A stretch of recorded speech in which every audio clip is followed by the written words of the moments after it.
Welcome to This Too Is Love. I'm Genevieve Kim, writer, performer, and creative coach. Between acts of my own, I help leaders and artists unlock their voice, trust their creative cycles, and bring their work into the world with power, presence, and consistency.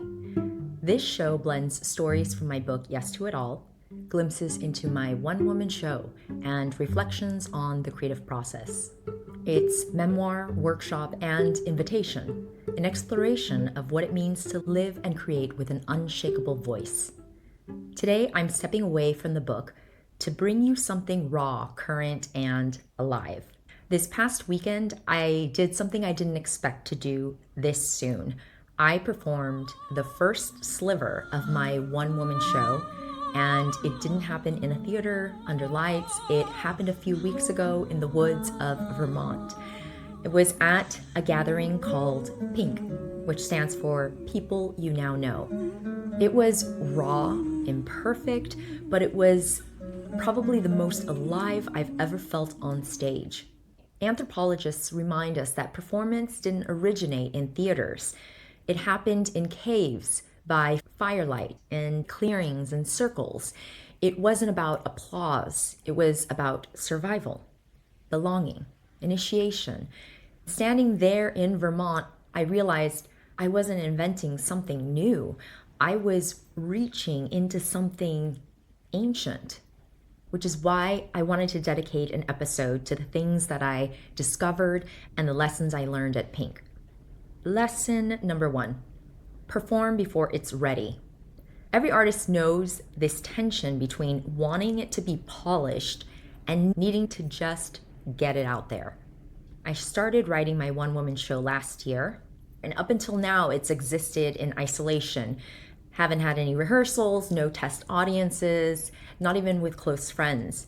Yet I shared it at Pink because Pink is the type of place where being unfinished is a feature, not a flaw. In the performance, I had a line from Ram Dass, which is, "You are the task, you are the mission." And after the performance, people came up to me repeating it back. And in that echo, it reminded me of a study on choirs that when people sing together, their heart rates start to sync. Breath, pulse, rhythm, it's all aligned. It's called entrainment. That's what I felt. Not just performance, connection. My words had become our heartbeat. Lesson 2, or maybe more of an aha moment. The birth of Madame Kimchi. I've been playing with stage names for over a year. Nothing stuck until recently at Boom Festival. The idea landed. Something with kimchi. And at first I wasn't sure, just kimchi? And I thought too flat. At Pink, I used to be called Reverend G, and that no longer fit. This new character was spicier, a little wilder, something else entirely. Then it hit me while I was leaving some bass notes for myself. Madame Kimchi. Madame Kimchi. Yes. Yes. Because she's been around. She didn't just arrive yesterday. She's fermented. Fermentation is an ancient survival technique. Cabbage becomes kimchi, grapes become wine, soybeans become miso, raw matter transforms into something more potent. That's what this persona is for me. Madame Kimchi is the fermented version of myself. Sharper, spicier, less filtered. She's part trickster, part Korean auntie, part TED Talk burnout.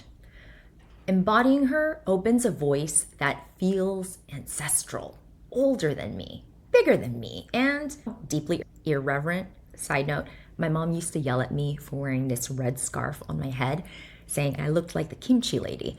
And she wanted me to take it off because, it looked like I was fresh off the boat and clearly wouldn't blend in. And now I am her. Many artists turn to alter egos. Bowie had Ziggy Stardust, Beyonce had Sasha Fierce. And you might say they're masks that let us speak the truths we normally silence. Madame Kimchi? Madame Kimchi She's fermentation with a face. Lesson 3. You need a vessel for your voice. Fermentation needs a container. For me, that's pink. Picture it, 180 people nestled in a Vermont valley. Trombones, glitter, dancers, conversations by the fire. We've been doing this every August for 15 years. It's a ritual and return. Pink isn't a festival, it's more like a portal. Anthropologists call this type of gathering communitas, the belonging that emerges through shared ritual. From the Eleusinian mysteries in Greece to harvest dances in villages, we've always needed places where art is metabolized together. That's why I could share something unfinished, because pink isn't just an audience, it's the fermenting jar. Lesson number 4.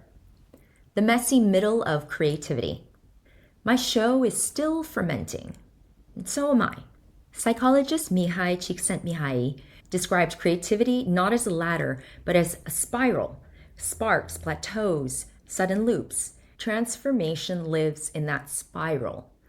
So what do you do when you're in it? For me, the answer is simple. A daily return.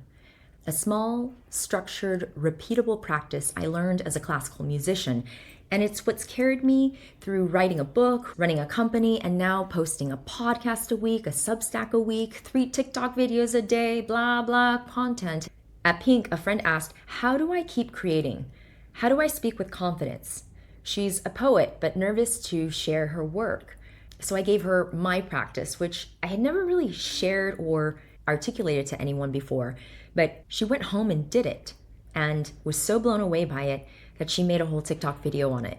And that practice is the one that helped me come up with scenes for my one-woman show, to how I came up with Madame Kimchi. And it's a practice that I believe in wholeheartedly, that I've been doing since I was a kid.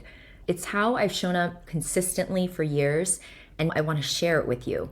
If you're ready to share your voice before it's perfect, join me in You Are the Message, a 7-day experiment to build creative momentum one note at a time.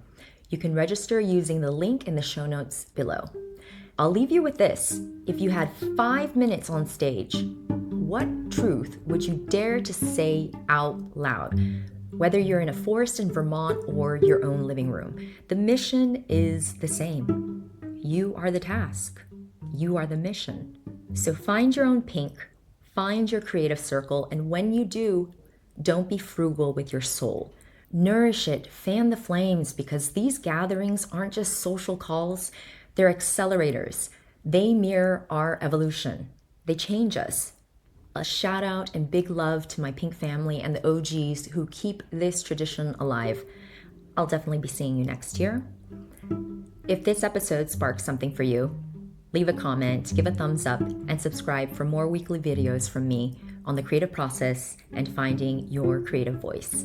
If you're curious about voice work, my creative coaching, or upcoming performances, everything's in the links below. Thanks for tuning in. This too is love.